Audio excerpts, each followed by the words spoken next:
有調查話，每14個香港人就有一個千萬富翁，香港人平均資產達到472萬港元。但係同時亦都有調查指出，139萬嘅香港人活喺貧窮線以下。當香港經濟數據全方位復甦，有唔少指標嘅勢頭好似仲越嚟越強勁添。但係好多市民就話根本感覺唔到，反而覺得越捱越窮。裁員、減薪、消費降級呢啲現象喺經濟好嗰陣時同時出現，但係點解對於好多香港人嚟講，經濟繁榮又好似唔係好關自己事呢？除咗啲嘢變貴咗，就感受唔到好處。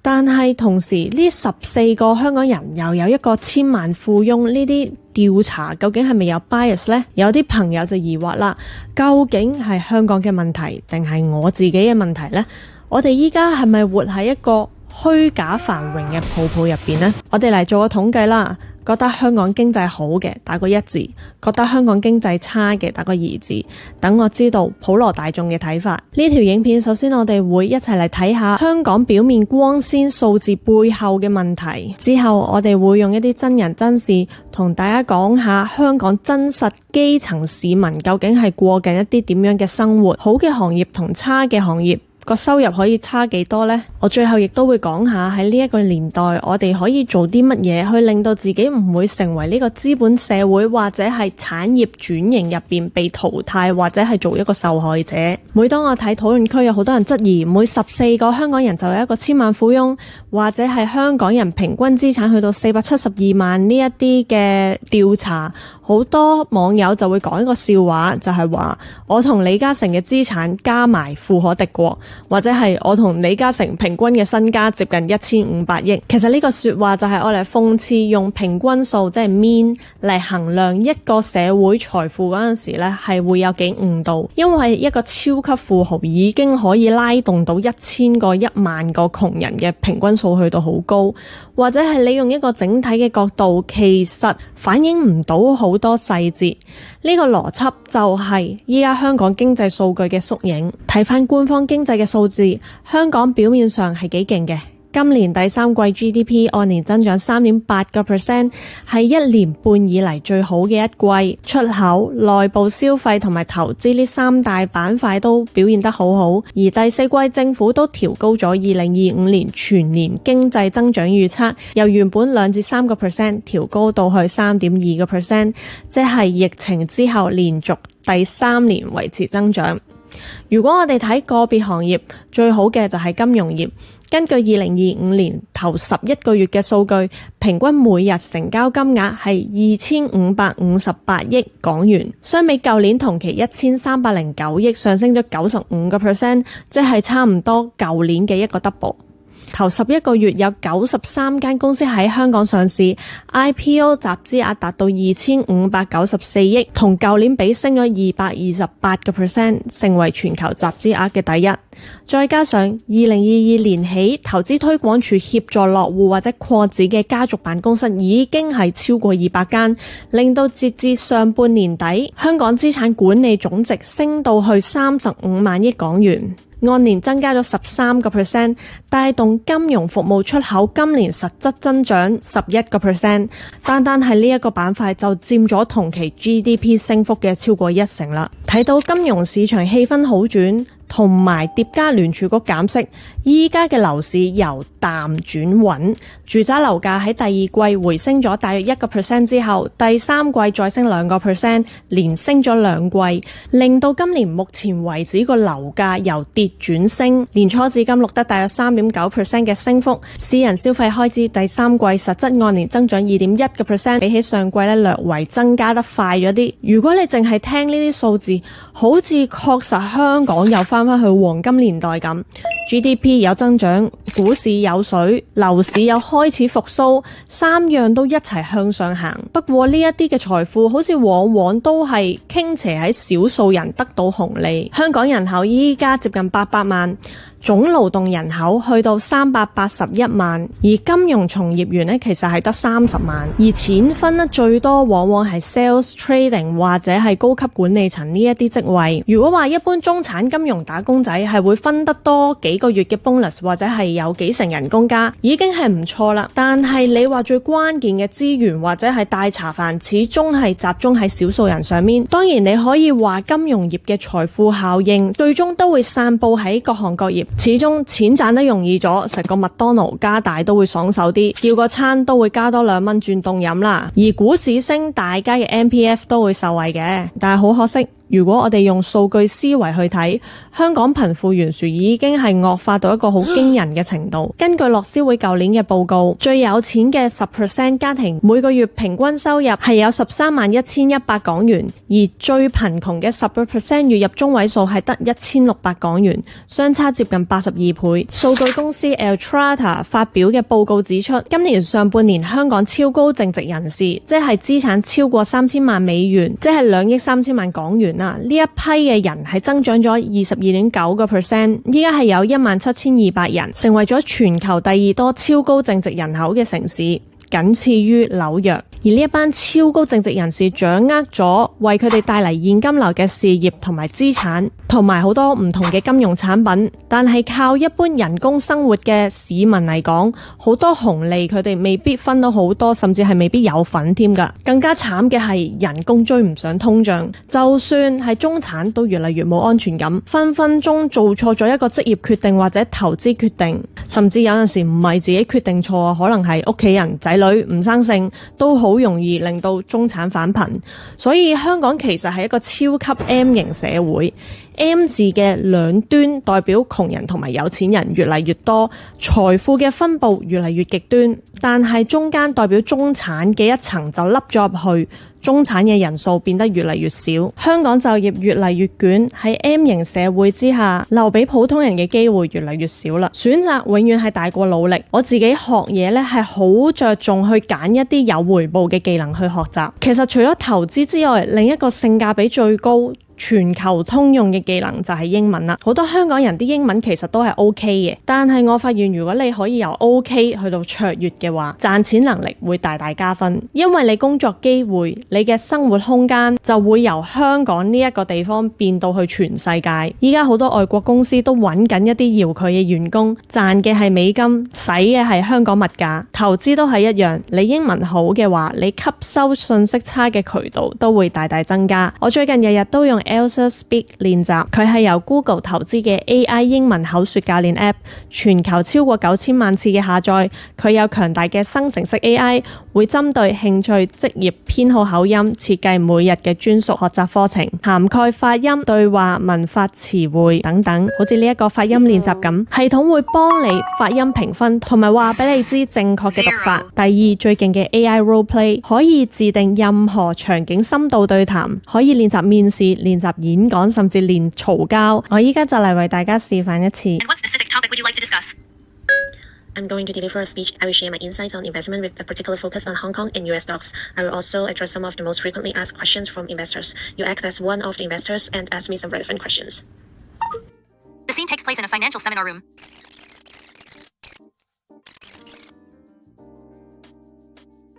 當對話完成咗之後，有一個詳細嘅中英文反饋報告，全面指導你嘅文法、發音同埋用字。另外要練習長篇英文，就用 Premium 網頁版限定 Speech Analyzer， 錄一段英文口說就可以預測專業考試口說嘅分數，而且同 Elsa Speak 練習嘅性價比高。你揾一個真人老師，一個鐘呢唔平㗎，但係依家呢最抵嘅終身版方案，投資一次就可以用一世。今個月有限時年終大優惠，依家 click 翻資訊欄嘅連結，輸入優惠碼 MILA 去購買呢一個咁抵嘅學習方案，最高可以享有2折嘅大優惠。依家係 Threads 或者係香港各大嘅討論區，有時你會見到有啲好有爭議性嘅 post， 例如話有人會問月入3萬究竟係咪香港底層，或者月入10萬嘅家庭究竟係唔係香港底層。表面上睇呢一個收入喺數據上當然唔算底層啦，但係呢啲 post 呻緊嘅問題唔係單純講一個收入嘅問題，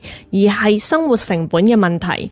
香港住宅租金出晒名貴，而呢一啲咁惡劣嘅劏房都要4-5千蚊一個月，正常少少300-400尺嘅單位隨時要2萬蚊嘅。一般私人樓租金每年都升2至3個百分點，今年就更加得人驚啦，差唔多升咗接近6%啊！租金對於好多普通市民嚟講係佔咗佢收入3至5成以上嘅，再加埋飲食、交通、日常用品等等，可支配收入呢就更加少啦。如果有仔女嘅話，開支使費就更加大。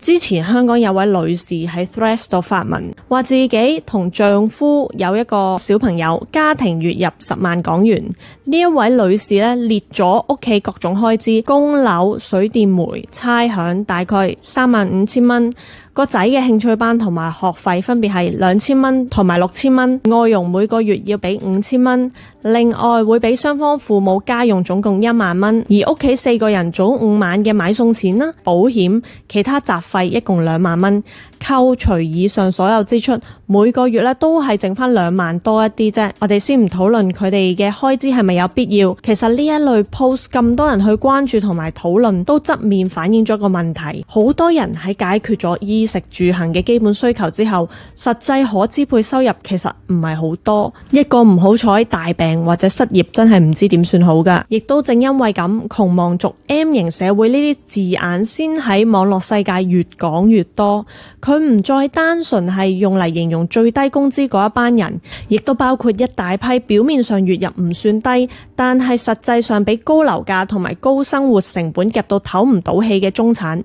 而奇怪嘅係呢個問題唔止喺香港出現，其實成個東亞嘅收入圈，例如日本、韓國嘅平民百姓都經歷咗同一種壓力。日本喺泡沫爆破之後，企業為咗降低成本，由終身僱用制慢慢轉向大量嘅非正式僱用，即係簡單嚟講，由長工變 contract 工或者 part time。呢一班人冇一個完整嘅退休保障，工資又低過正式員工一截，就算唔係正式員工都唔敢鬆懈。就算公司要求你極長工時或者係剝削你嘅 OT 錢，好多人都怕冇咗份工而唔敢辭職，最後有精神嘅問題或者憂鬱症。日本成個經濟大環境就造就咗一批 working poor， 朝九晚九，日做夜做，但係長期儲唔到錢。我自己睇過好多日本探討貧窮問題嘅紀錄片，都見過好多低收入嘅在職人士，除咗要返正職之外，仲可能喺便利店、居酒屋等等嘅地方炒散去幫補家計，先至勉強夠交租同埋食飯。佢哋可能住一啲迷你公寓，甚至更加慘嘅就要住網吧。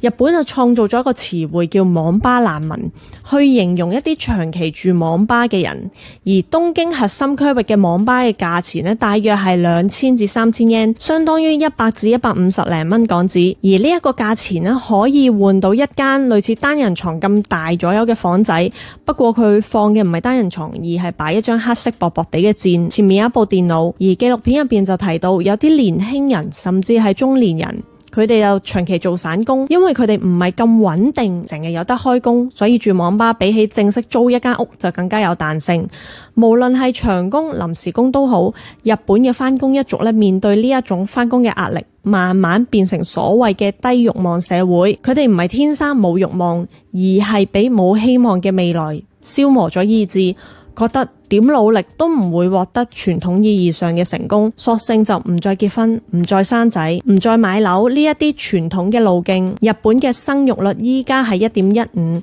即係每100個女性生115個小朋友。呢一個生育率可以話係非常之低，因為100個女性其實理論上係要生210個小朋友先至唔會人口衰減。好多人以為係100男100女有200個小朋友就 break even， 其實要210個先 break even， 嗰10個係計埋一啲成年之前嘅夭折。順帶一提，我哋喺日本都見到香港嘅影子，甚至香港依家生育率係更加嚴峻地低，生育率係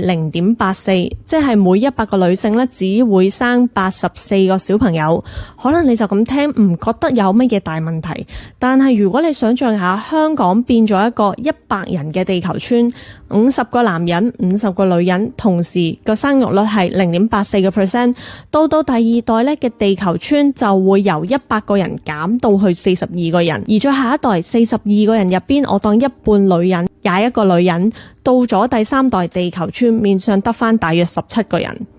當然，香港政府一定唔會睇住人口跌到咁乜都唔理啦，因為交稅嘅人就會少咗好多，經濟活力咧又會差咗，所以為咗避免呢一啲嘅情況，政府就會推出一個鼓勵生育嘅政策，同時更加大力咁樣去吸引外來人口，例如係透過高才通、專才計劃等等。當然，除咗專業人士之外，香港亦都要基層人手，呢一點咧又係非常值得討論，因為依家成日睇到電視好多人鬧外勞搶咗本地人嘅飯碗，唔知大家仲記唔記得前面我講過香港入邊比較受惠到經濟增長嘅行業，依家我就要講下受惠唔到經濟紅利甚至係倒退緊嘅行業啦。呢一啲行業通常都係外勞重災區，或者係北上消費嘅重災區，甚至兩者重疊。首先講外勞先，好多人討論緊外勞係咪搶緊香港本地人嘅飯碗。以前政府請外勞主要係一啲本地請嚟請去都請唔到人嘅職位，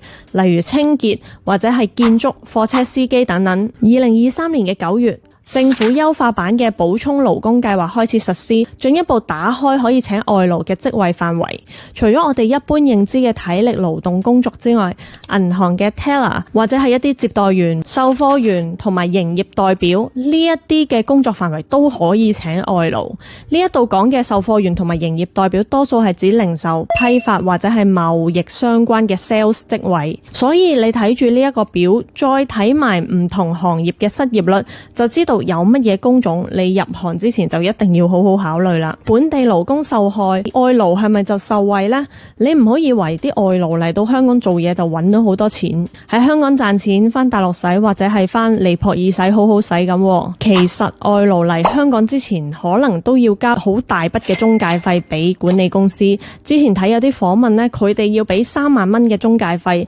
另外仲要交簽證申請費啦、行政費。嚟之前呢都冇咗幾萬蚊啦，所以嚟到香港就算俾人剝削都唔敢隨便劈炮唔撈。香港建造業總工會舊年已經表示接獲超過過百名嘅外勞求助，就話俾管理公司剝削，包括要求交出提款卡，又擅自俾人扣咗一半嘅糧，又額外收取咗千幾2000蚊嘅培訓費、交通費。例如有幾十名外勞長三跑做嘢，管理公司每個月喺工友出糧之後，要求佢哋交出提款卡，拎走佢哋嘅人工，再匯入內地嘅戶口，但係又唔係全部入晒落去嘅。咁你哋又估下管理公司會抽幾多個 percent 啦？係足足50% 啊！即係正常合約假設係3萬蚊糧，7除8扣，實際袋落袋可能1萬蚊多啲嘅啫。仲要你諗下，佢哋啲工唔係話嘆冷氣好舒服嘅文職工，係有血有汗嘅體力勞動。有啲外勞就係住喺管理公司安排嘅員工宿舍，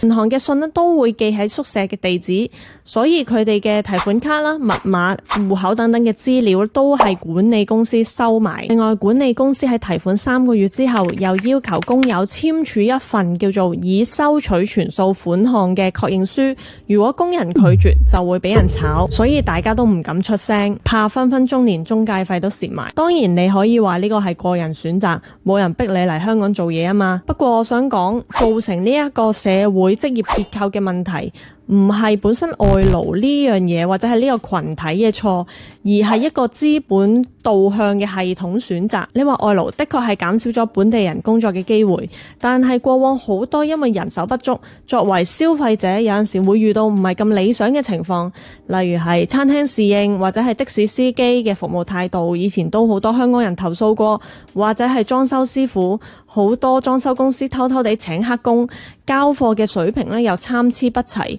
如果市場上有更加多嘅選擇，有鯰魚效應，你喺呢一方面外勞又唔係100%淨係得負面嘅嘢。最關鍵往往都係政策制定者點樣去平衡成件事。其實成件事嘅贏家咁當然係僱主啦，上層嘅資本家係希望佢哋轉移衝突，將個衝突轉移去本地勞工同埋外勞之間。呢一個係好常見嘅管理手法。你下邊啲勞工全部都咁團結，咁我上層啲人咪好大鑊。另一個影響緊本地零售業同埋商鋪嘅現象就係北上消費。舊年香港有8191萬人次北上，按年大概增長咗50%。